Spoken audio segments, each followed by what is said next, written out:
हाँ सर, कुछ पता चला? भाई अभी तक तो शक पर ही काम कर रहा है। शक दूर नहीं हुआ? हो गया, शक दूर हो गया। मुझे इसकी नाक में से पोलन्स मिले हैं, पराग कण। सालुंके साहब, वो कैसे पता चला? फॉरेंसिक पोलिनोलॉजी से। सालुंके साहब, ये क्या है? रेडी, ये फॉरेंसिक साइंस की एक अलग टेक्निक है। सर इसमें क्या होता है? निखिल, इस टेक्नोलॉजी से हम बहुत छोटे पार्टिकल्स लाइक माइक्रो पार्टिकल्स को स्टडी करते हैं, जो कि फूल, पौधे, कपड़े, मिट्टी, ऐसे कई सारी चीजों में पाए जाते हैं।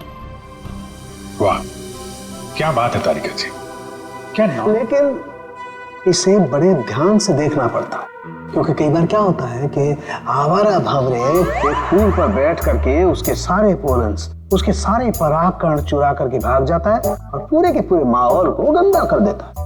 साहब, पॉलिन जो है हवा और पानी से भी फैलते हैं, इसमें बेचारे खाली भंवरे को ही क्यों दोष दे रहे हैं आप? सही कह रहे हो, बेकार में खाली भंवरे को दोष क्यों दें? तो होता यह है कि जब हम बाहर से आते हैं तो हमारे पूरे शरीर पर, आंख, नाक, कान, गले, सब पर पोलन्स लगे होते हैं, और इन पोलन्स की जांच करके हम ये पता लगा सकते हैं कि ये खास व्यक्ति किस जगह से आया है।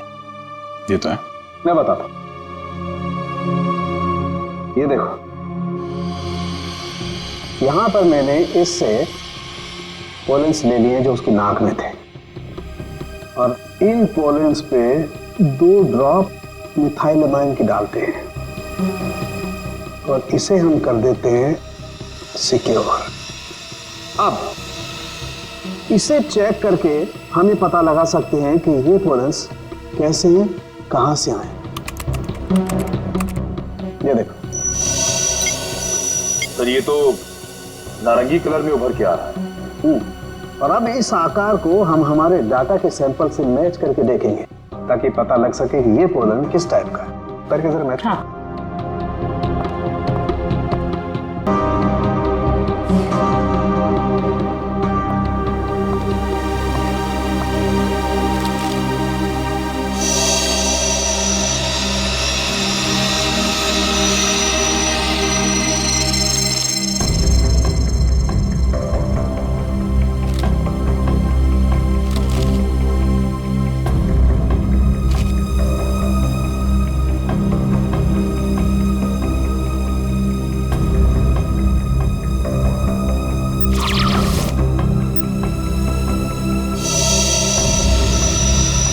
सर, ये तो पॉलेंस की पूरी लाइब्रेरी है। एक पॉलन कहाँ पैदा हुआ, धरती पे कहाँ पाया जाता है, पूरी डिटेल्स है इसमें। फॉरेंसिक साइंस की इस टेक्निक की वजह से क्राइम स्पॉट का पता लगाना बड़ा आसान हो गया है। मिल गया मैच।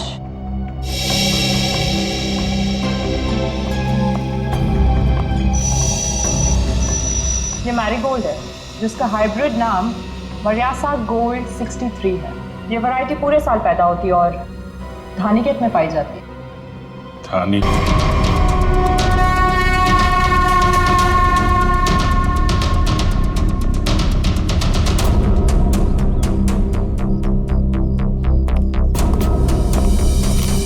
क्या संबंध क्या है आपका लाश के साथ? जी, वो मेरा बड़ा बेटा था, अपने पापा की लाश लेकर आने वाला था और खुद ही। क्या इसका क्या मतलब क्या है? मतलब ये कि इसके पति 2 दिन पहले ही मर गए थे हार्ट अटैक से, और जिसकी लाश पड़ी है पूरा, वो अपने पिताजी के पार्थिव शरीर को लेकर यहाँ आने वाला था, भाई और बहन के साथ। भाई और बहन? वो कहाँ है अभी? वो भी गायब है, उनका फोन तक नहीं लग रहा है। कहाँ से आ रहे थे वो लोग? एयरपोर्ट से। थोड़ी देर पहले ही उनकी फ्लाइट लैंड हुई थी, लेकिन वो लोग तो यहाँ नहीं पहुंचे, सिर्फ कॉफिन पहुंचा, वो भी पूरब के लाश के साथ। ये लो, मतलब बीच रास्ते में किसी ने कांड कर दिया। वैसे आपका क्या संबंध है जगन के साथ? कोई रिश्ता नहीं। मतलब? ये मेरे पति है। अच्छा अच्छा, मतलब दूसरी शादी है ये? एक बात बताइए, ये पूरब इनकी एक्स हस्बैंड की लाश को लेकर इनके करंट हस्बैंड के घर क्यों आ रहा था? ये मेरा घर नहीं है, ये किलोरी का घर है। मतलब आप घर जमाई हैं? जी। खैर, ये तो आपका निजी मामला है। आप ये बताइए कि ये लोग कहाँ से आ रहे थे और एयरपोर्ट पे इन्हें कौन रिसीव करने वाला था? जगन हमारे 3 बच्चों के साथ मनाली में रहते थे। 2 दिन पहले पूरब का फोन आया कि हार्ट अटैक से उनकी मृत्यु हो गई है। मैंने पूरब को बोला कि उनके अंतिम संस्कार के लिए वो उन्हें यहाँ ले आए। एयरपोर्ट पे वो जैसे ही उतरे, वहां से उन्होंने एक प्राइवेट टैक्सी ली यहाँ आने के लिए, और उसके बाद प्लीज आप मेरे दोनों बच्चों को ढूंढ निकालिए। माया और गौतम कहाँ है, कुछ पता नहीं चल रहा। ठीक है, आप चिंता मत करिए, हम उन्हें जल्दी ढूंढ निकालेंगे।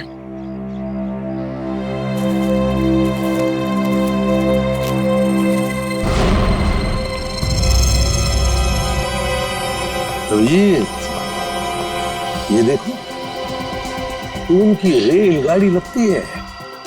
Yes sir. निखिल सर देखो, ये रेलगाड़ी कौन से स्टेशन से होके आई है? चलो भैया चलते हैं। चलते हैं भैया का क्या मतलब है? अपना मुंह दिखाने आया था तू यहाँ पर? मतलब ये है कि एक लाश पड़ी हुई है, उसका खून हुआ है, किसने खून किया है ये तो आप पता लगा ही लोगे ना। महान हो आप लोग तो मेरा क्या काम है यार? इसको नहीं बुलाऊं तो इसके कान में से धुआं निकलता है कि हमें बुलाया नहीं, ये तो यूं केस सॉल्व कर देते, यूं खूनी को पकड़ लेते।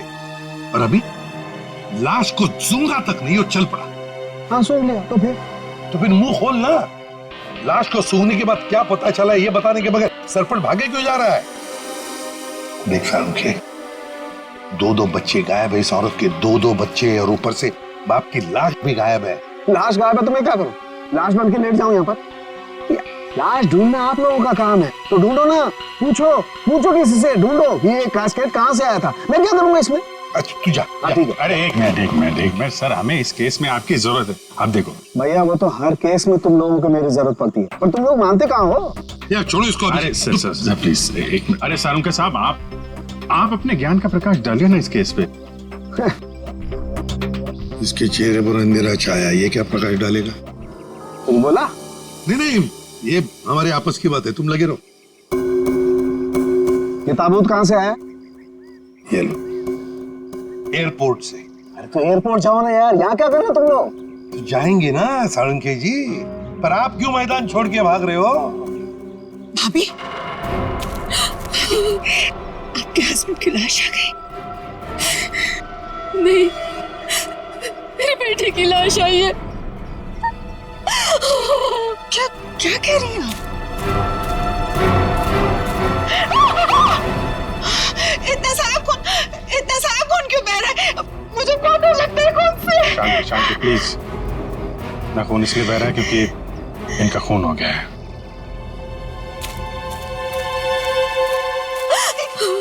क्या कह रहे?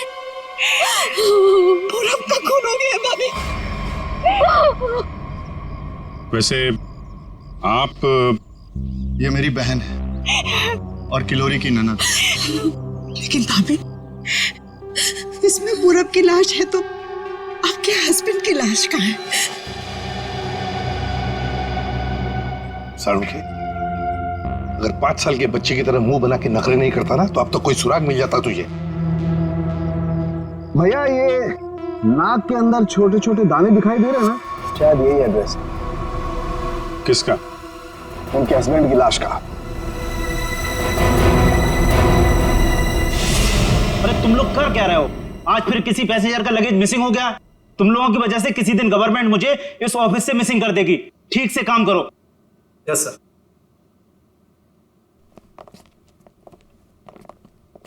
सर, आप लोगों का भी कुछ मिसिंग हुआ है क्या? हम लोग सीआईडी से। हम यहाँ पर किसी पैसेंजर्स के बारे में पूछताछ करने आए हैं। आज सुबह कनेक्ट एयरवेज से 3 लोग एक कॉफिन लेकर मनाली से मुंबई आए थे। और वो 3 पैसेंजर्स ये लोग हैं। ये देखिए, ये पूरब, गौतम और ये माया। ये तीनों अपने पिता की लाश को कॉफिन में डालकर यहाँ लाए थे। जी हाँ सर, लाए तो थे। उस कॉफिन में इनके पिताजी की लाश थी, जो इनके घर तक कभी पहुंची ही नहीं। बल्कि उस कॉफिन में पूरब कुमार की लाश पाई गई थी। ये कैसे हो गया? वही पता लगाना है। उसके साथ साथ गौतम और माया, ये 2 बच्चे भी गायब हैं। सर, मुझे तो लगता है वो लाश कहीं। एक बात बताइए, क्या इन तीनों को कॉफिन के साथ कोई रिसीव करने के लिए आया था? नहीं सर। अच्छा एक काम कीजिए, आपके स्टाफ ने तो मदद की होगी ना कॉफिन को उनके गाड़ी तक पहुंचाने के लिए। जी सर। जरा उनको बुलाइए। जी सर, मैं बुलाता हूँ। हाँ। चंदन और बिहान को जल्दी अंदर भेजो।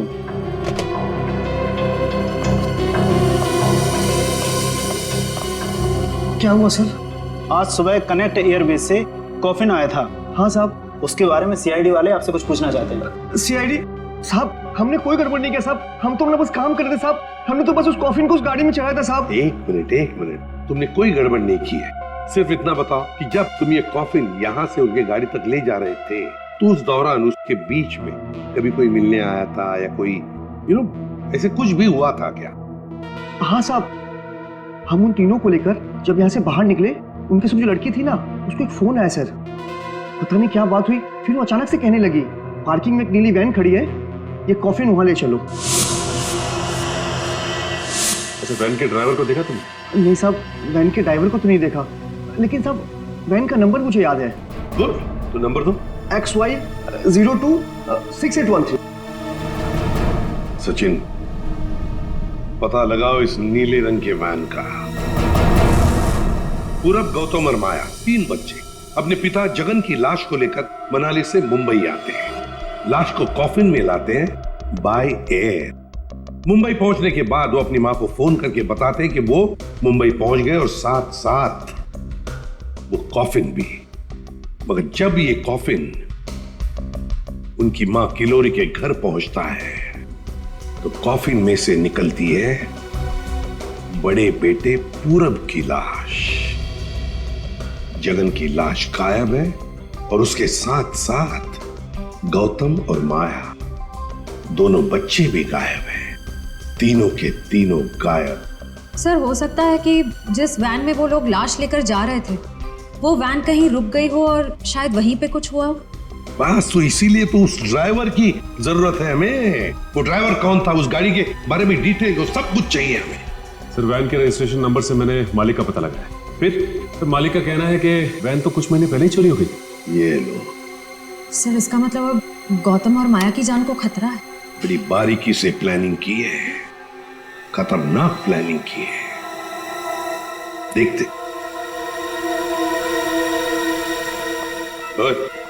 अंकित, कुछ मिला? हाँ बस ये देखो, ये मिट्टी कॉफिन के नीचे लगी है। इस मिट्टी में इस कॉफिन का पता। मिट्टी में पता? हमें तो नहीं दिखा।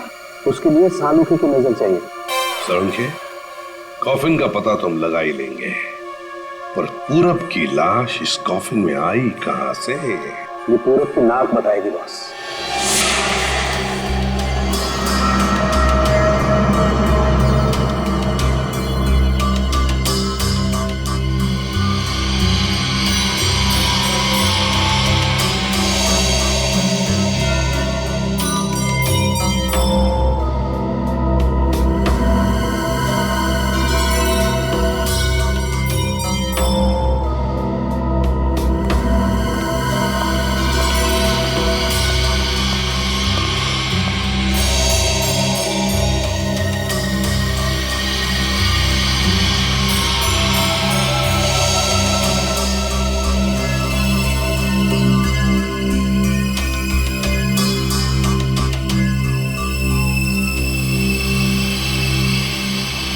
हाँ सर, कुछ पता चला?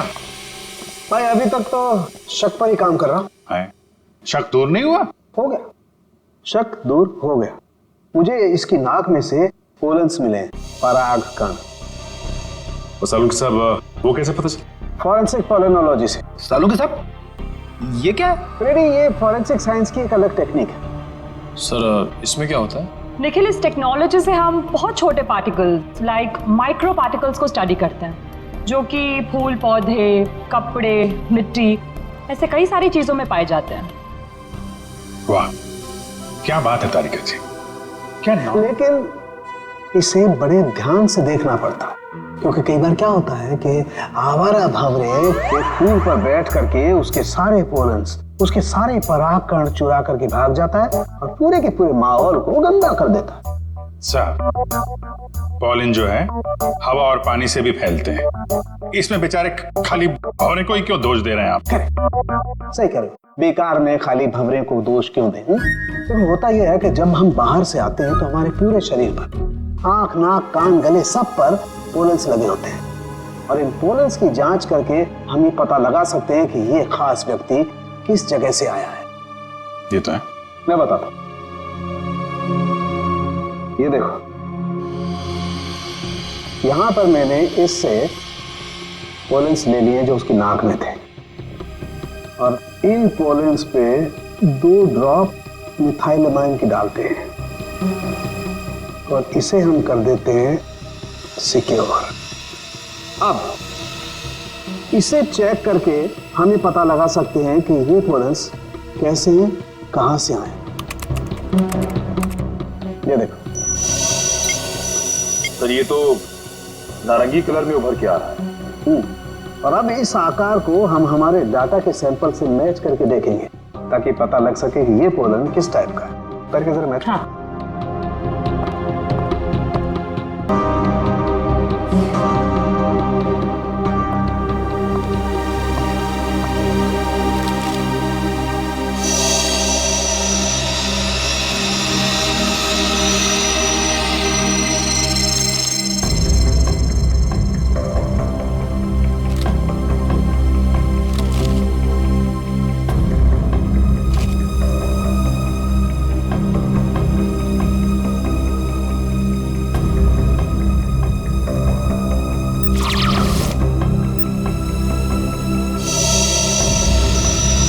वाओ सर, ये तो पॉलेंस की पूरी लाइब्रेरी है। एक पॉलन कहाँ पैदा हुआ, धरती पे कहाँ पाया जाता है, पूरी डिटेल्स है इसमें। फॉरेंसिक साइंस की इस टेक्निक की वजह से क्राइम स्पॉट का पता लगाना बड़ा आसान हो गया है। मिल गया मैच।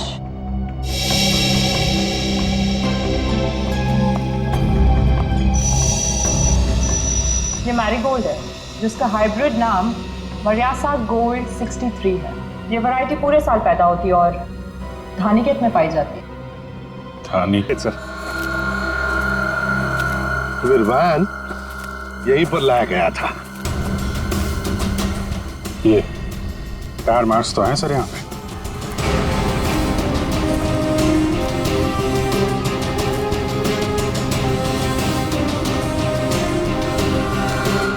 बस ये उसी वैन के टायरों के निशान। ये तो जगन की लाश खूनी ने यहीं कहीं फेंकी होगी। पर सर, इतने बड़े खेत में हम उसकी लाश ढूंढेंगे कैसे? मैं बताता हूँ बस। तो कब बताएगा? क्या मुहूर्त निकलवाना पड़ेगा? बता रहा हूँ ना यार, उखड़ते क्यों? 1 मिनट रुको।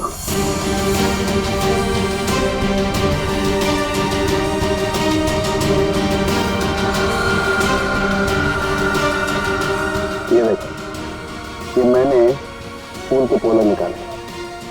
अभी मैं जिस दिशा में उड़ाऊंगा और उड़ करके जहां जाएंगे समझ लो फूल भी उसी दिशा में हुआ है। लेकिन सर, यहाँ तो हवा ना के बराबर है। ये कैसे पता चलेगा कि हवा किस डायरेक्शन में है?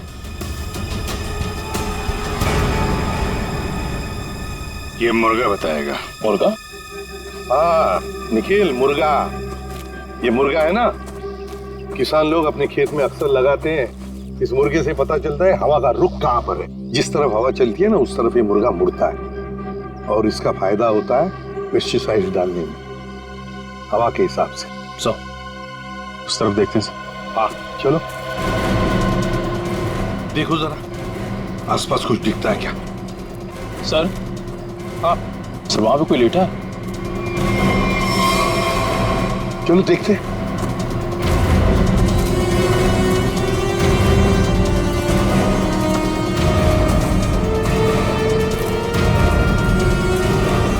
हेलो, ओ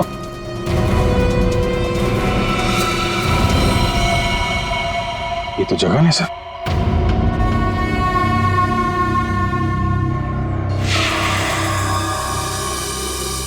देखिए, जगन की लाश हमें गेंदे के खेत में से मिली।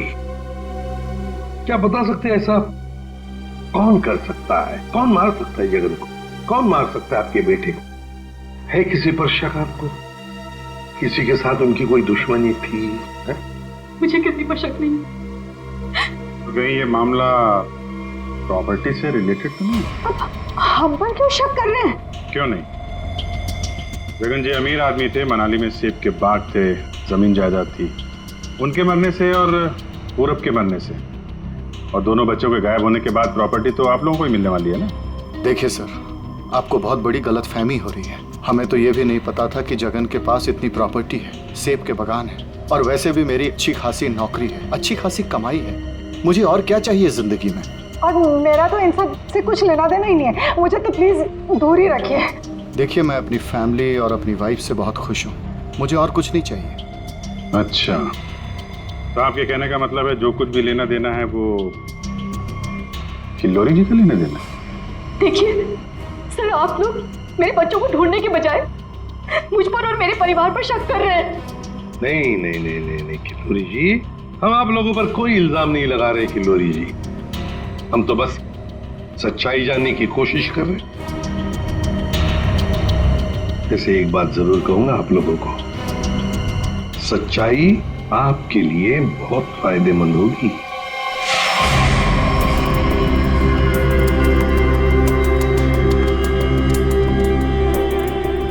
सारिका, इस ताबूत के ये निचले हिस्से में जिस तरीके के निशान लगे हुए हैं ना, उससे तो लगता है इस ताबूत को काफी दूर तक घसीटा गया है। तुम एक काम करो, जो ताबूत पर जगह जगह मिट्टी लगी हुई है, इस मिट्टी का सैंपल ले लो। ये मिट्टी बताएगी कि ताबूत कहाँ से आया है। मगर सर, खून कहाँ हुआ है वो तो हमें पता चल गया है ना? हाँ तारिका, ये पता लग गया है, लेकिन वो वैन, उस वैन के बारे में कुछ पता नहीं लगा है। जिस वैन में खून हुआ है, जिस वैन में से एक लाश गायब हो गई, उसके बारे में कुछ नहीं पता है।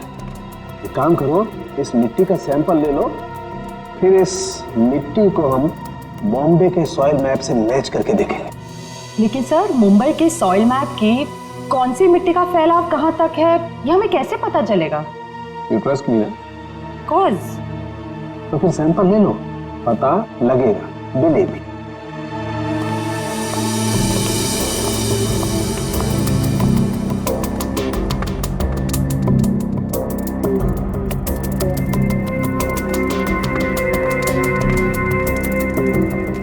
अरे सालू के साहब, फिर से पढ़ाई शुरू कर दी आपने? भाई क्या करें, तुम लोगों की मदद करने के लिए पढ़ाई तो करनी पड़ेगी। अरे लेकिन ऐसा है क्या इस ताबूत में जो इतनी मोटी किताब की जरूरत पड़ गई? इस पढ़ाई की जरूरत क्यों पड़ी, ताबूत बताएगा। वो कैसे? कॉफिन में मिले इस मिट्टी का हम सेडिमेंटेशन टेक्निक से एनालिसिस करेंगे, उससे सब पता चल जाएगा।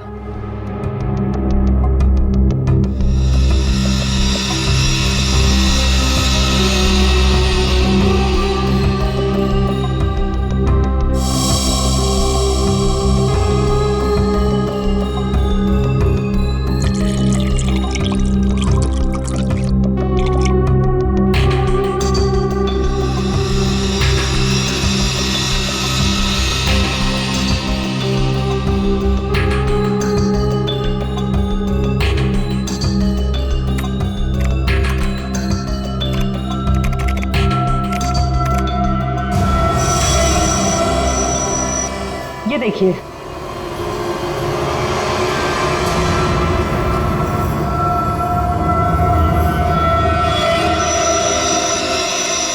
ये तो घास जैसा कुछ लग रहा है।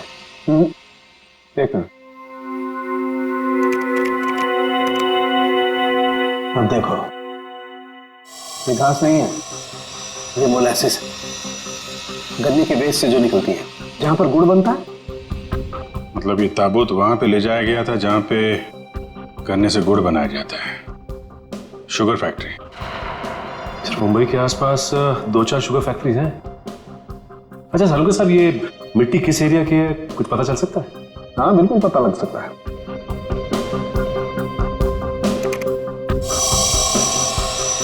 इस मिट्टी में 40% सैंड है।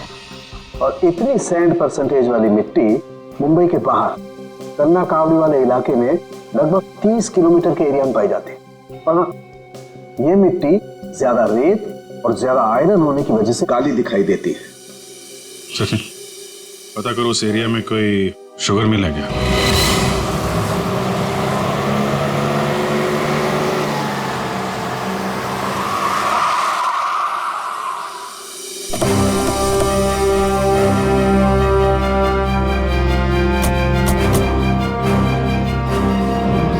चंगनलाल शुगर मिल। यहाँ तो लोग आ जा रहे हैं, चहल पहल है। यहाँ पे खून ही खून करके कैसे निकल गया? और तो लाशों की अदला बदली भी की है। डॉक्टर सालुंके ने शुगर मिल की बात की थी और यहाँ आसपास 30 किलोमीटर तक यही एक शुगर मिल है। हो ना हो, खून हुआ तो यही है। चलो इससे पूछते हैं। अरे सुनो जी। तुम यहाँ के सिक्योरिटी वाले हो? जी हाँ। हम लोग सीआईडी से तुमसे कुछ पूछना चाहते हैं। सीआईडी साहब, क्या बात है? हमको माफ कर दो, हमारी कोई गलती नहीं है। देखो घबराओ मत, हमारे कुछ सवालों का जवाब दो। हाँ हाँ। क्या तुम यहाँ पर अकेले ड्यूटी पर होते हो या और भी कोई है जो शिफ्ट में आते जाते हैं? हम पूरे टाइम अकेले काम करते हैं। तुम ये बताओ और अपने दिमाग पे जोर डाल के बताओ कि तुमने कोई ताबूत देखा है? काहे डरा रहे हैं? यहाँ ताबूत कैसे देखेंगे? ठीक है, ताबूत नहीं देखा। किसी नीले रंग के वैन को देखा जिसपे शक हुआ हो तुम्हें? साहब, वैसे तो हम सब पे शक करते हैं, लेकिन नीले कलर की गाड़ी क्यों नहीं देखे हैं साहब? आप समझ रहे हैं ना? अच्छा चलो एक बात बताओ, यहाँ पर ऐसी कोई और भी खाली जगह है गोदाम जैसी? हाँ साहब, एक पुराना गोदाम है हमारे मालिक के। चलिए दिखाते हैं। चलो दिखाओ। दिखाओ। चलिए आइए साहब, ये है पुराना गोदाम। तुम जरा बाहर जाओ। ठीक साहब। गेट तो काफी बड़ा है। हाँ, वैन आसानी से घुस सकती है। इस जगह को देख के लगता है कि काफी समय से कोई आया नहीं है यहाँ पे। काफी समय से कोई आया नहीं है यहाँ, तो फिर ये बोरिया इसी रखी कैसे गई? और ये ऊपर से टारपॉलिन, जरा देखो तो नीचे क्या है।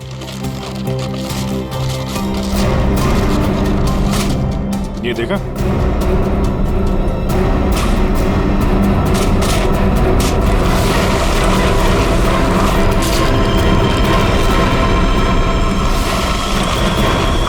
ये क्या है? क्या बात है सर, यहाँ पे तो पूरे वैन को ही दफना दिया है। और ये देखिए, वही नंबर है XY026813। चेक करो देखो।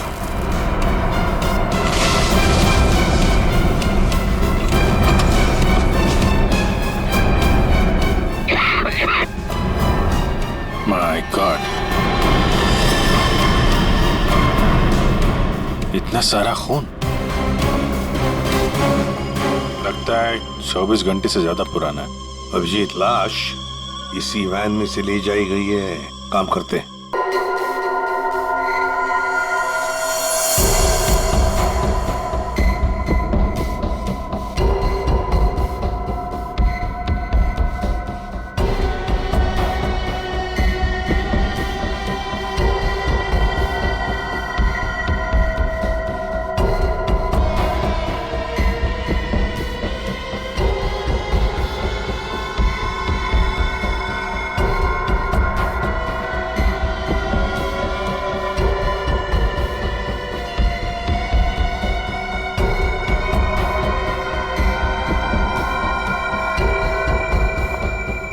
सर, मिला कुछ?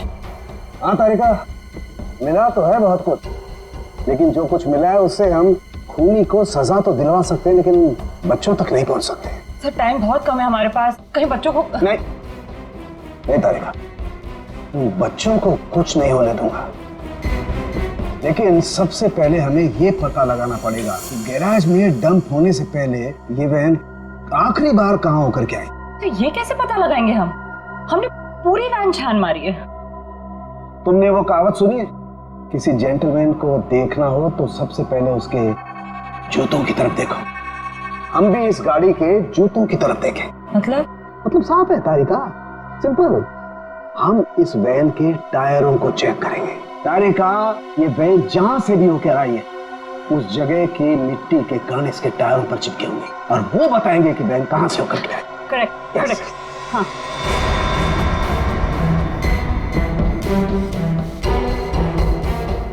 सर, एक कोर्सा पता की डिश लाओ। हाँ सर, अभी देखो।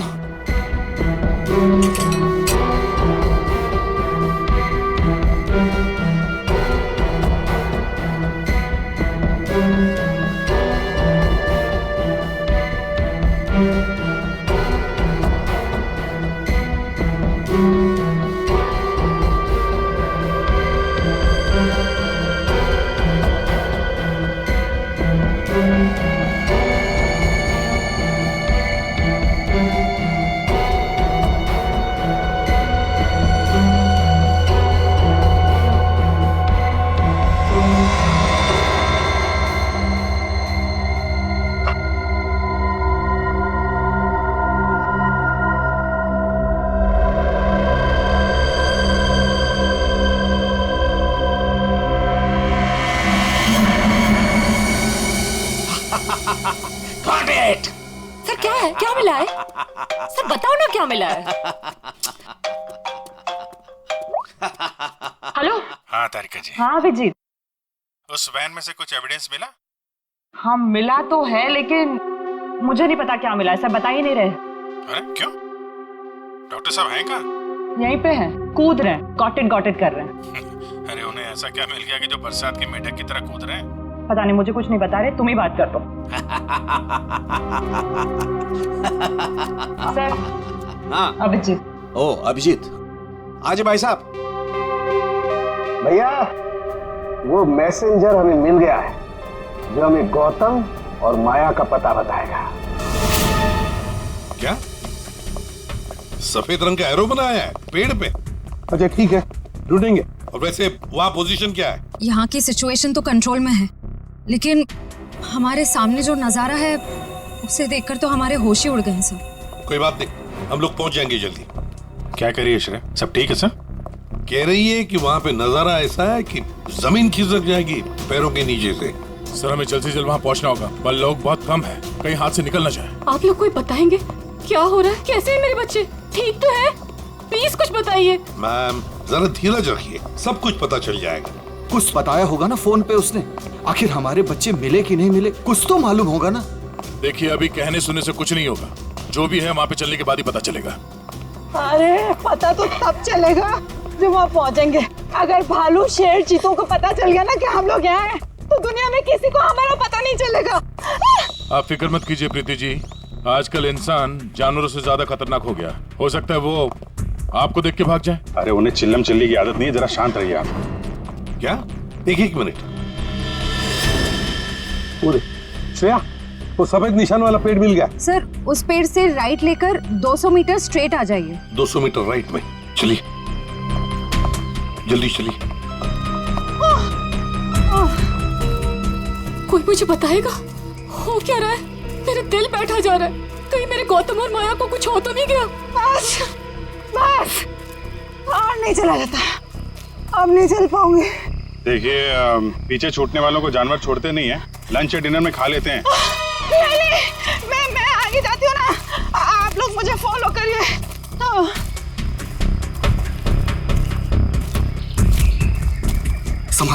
संभाल के। आश्रया। सर वो देखिए सर।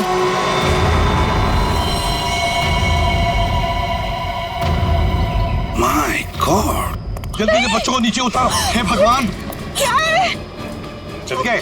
ये क्या मजाक है सर? जब आप लोगों ने देखा कि ये लोग यहाँ आए थे, इन्हें छुड़वाया क्यों नहीं, नीचे क्यों नहीं उतारा सर? बचा लो मेरे बच्चों को। श्रेया संभाल। माया घबराओ मत।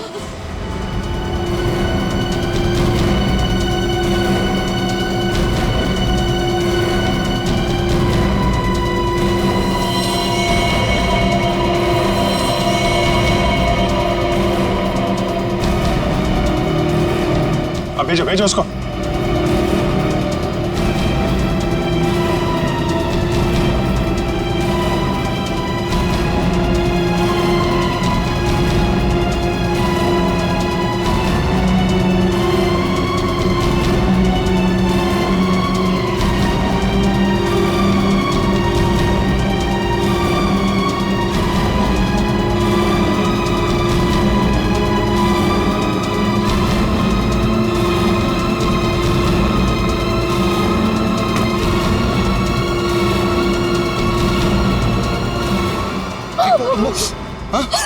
तुम लोग ठीक हो ना? बंद कीजिए अपना नाटक, हमारी इस हालत के जिम्मेदार आप ही हैं। बच्चे कहते हैं ना हमें, तो क्यों डाला अपने बच्चों को मौत के मुंह में? तो अच्छा हुआ सीआईडी टाइम पे आ गई, वरना आपने भैया की तरह हमें भी मार दिया होता। जो खिलोरी जी, ये बात क्या है? बच्चे आप ही पर इल्जाम लगा रहे? मुझे भी कुछ समझ में नहीं आ रहा है। मैं तो इन लोगों से इतना प्यार करती हूँ, मैं क्यों मारूंगी इन लोगों को?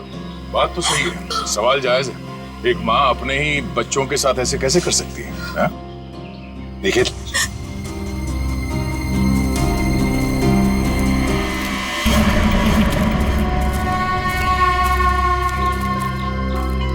तुमने तो छुपने की बहुत कोशिश की और उस कीड़े ने हमें यहाँ का पता बता दिया।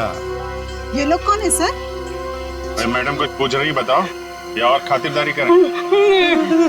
हमने और खातिरदारी की जरूरत नहीं है, लेकिन साहब पहले मुझे इमरजेंसी वार्ड में भर्ती करा दीजिए। हड्डियों से बड़ी अजीब अजीब आवाजें आ रही है साहब। तो मुझे दिन में ही चांद तारे नजर आ रहे हैं सर। ऐसा लगता है जैसे मैं अंतरिक्ष में। मुंह खोलो अपना जल्दी। फंसा दिया तुमने हमें। मैंने फंसाया? मैं तो लोगों को जानती तक नहीं हूँ। आप नहीं, वो भाई साहब। दिमाग तो नहीं खराब हो गया तुम लोगों का? क्या बोल रहे हो तुम? हाँ,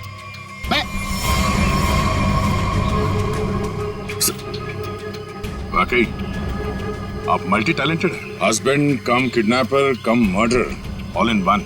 क्या बात है विक्रम? तुम? भैया क्यों किया तुमने ये सब? और क्या करता? इसके तीनों बच्चे मेरे छाती पे सांप की तरह लौट रहे थे। विक्रम, तुमने बोला था कि तुम हमारे बच्चों को मुझसे भी ज्यादा प्यार करोगे, और तुमने मेरे एक बेटे को मार दिया और बाकी दो को मारने की साजिश की। जिस मकसद के लिए मैंने तुम्हें फंसाया उस पर तुमने पानी फेर दिया। तुम्हें फंसाने का मेरा सिर्फ एक ही मकसद था, तुम्हारी प्रॉपर्टी, तुम्हारा पैसा। लेकिन तुमने अपनी सारी प्रॉपर्टी अपने बच्चों के नाम कर दी। क्या करता मैं? और तो और तुम अपने पुराने पति से भी मिलने जाती थी। तुमने कभी सोचा कि मेरे अंदर क्या होता था? मैंने एक दिन डिसाइड कर लिया, तुम्हारी पुरानी फैमिली को ही तुम्हारे रास्ते से हटा दूंगा। और इसीलिए सबसे पहले तुमने जगन को रास्ते से हटाया, क्यों? हाँ, इसलिए मैंने अपने रास्ते से सबसे पहले अपने पहले कांटे को हटाया, जगन को। अपनी पत्नी को झूठ बोला कि मैं बॉम्बे से बाहर जा रहा हूं, और एक दिन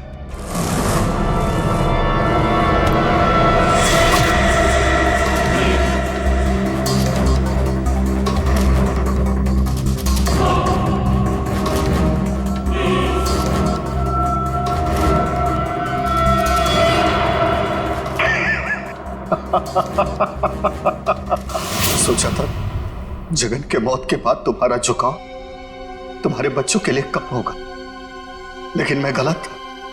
तुम्हारा तो और बढ़ गया, और तो और तुमने उन्हें साथ रखने का फैसला कर लिया। पर यह बात तुम्हें बर्दाश्त नहीं हुई, इसलिए तुमने इन दोनों को भी रास्ते से हटाने का फैसला किया, क्यों? विक्रम, मैंने तुम पर इतना भरोसा किया, तुमने सब बर्बाद कर दिया। मैं तुमसे नफरत करती हूँ, नफरत। जायदाद की लालच में आके तुमने जो मौत का खेल खेला है, उसका अंजाम भी मौत है। फांसी होगी तुम्हें, फांसी।